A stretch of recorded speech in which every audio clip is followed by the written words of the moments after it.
బుచ్చిరెడ్డిపాలెం మండలంలోని చెల్లాయిపాలెం గ్రామంలో తెలుగుదేశం పార్టీ గ్రామ అధ్యక్షులు దండు వెంకటేశ్వర్లు ఆధ్వర్యంలో వాసన్ ఐకేర్ వారు మెగా ఉచిత కంటి వైద్య శిబిరం నిర్వహించారు.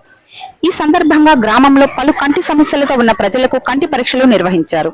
ఈ సందర్భంగా టీడీపీ గ్రామ అధ్యక్షులు వెంకటేశ్వర్లు మాట్లాడుతూ గ్రామంలో కంటి సంబంధిత వ్యాధులతో పలువురు ఇబ్బందులు పడుతున్నారని తమ దృష్టికి రావడంతో ఈ శిబిరాన్ని ఏర్పాటు చేశామన్నారు.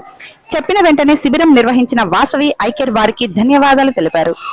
ఈ ఉచిత వైద్య శిబిరంలో పలువురు వైద్య పరీక్షలు చేయించుకున్నారని, వీరిలో 15 మందికి ఆపరేషన్లు నిర్వహించేందుకు వైద్య సిబ్బంది నిర్ధారించారని అన్నారు. మిగిలిన వారు సైతం కంటి పరీక్షలు చేయించుకుని ఆరోగ్యాన్ని కాపాడుకోవాలని ఆయన సూచించారు. ఈ కార్యక్రమంలో వైద్య సిబ్బంది, టీడీపీ నాయకులు పాల్గొన్నారు. ఉచిత కంటి వైద్య శిబిరం నిర్వహించడం జరిగింది. వాసన్ ఐకేర్ వాళ్ళ చేత ఈ క్యాంపు పెట్టి ఇవ్వడం జరిగింది. దీనిలో భాగంగా ఒక 15 మంది ఆపరేషన్లు చేయించుకునే వాళ్ళు ముందుకు వచ్చారు.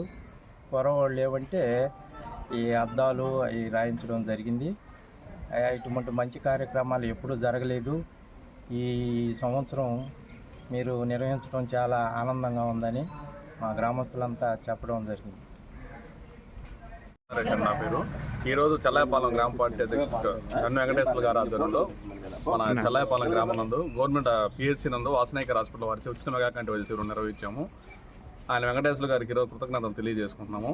మరి ఏంటంటే ఇక్కడ వచ్చిన వాళ్ళందరికీ ఆపరేషన్ కూడా మనం ఫ్రీగా చేస్తామని చెప్పాము. మనమే తీసుకెళ్ళి మనమే వాళ్ళని ఇక్కడ వదులుతామని కూడా చెప్పాము. చెల్లాయిపాలెం ఇప్పటికి 18 మంది ఆపరేషన్లు వచ్చున్న 18 మంది ఇదైనారు ఆపరేషన్లకి. వాళ్ళల్లో ఒక 10 మంది ఇప్పుడు వస్తామని చెప్తున్నారు హాస్పిటల్కి. మిగిలిన వాళ్ళని కూడా మనం మోటివేషన్ చేసి తీసుకెళ్తామండి. ఆపరేషన్కి ఇబ్బంది లేదు. సహకరించిన డాక్టర్ గారికి, ఇక్కడ పిహెచ్సి డాక్టర్ గారికి, ఏఎన్ఎం గారికి కూడా ధన్యవాదాలు తెలియజేస్తున్నాం.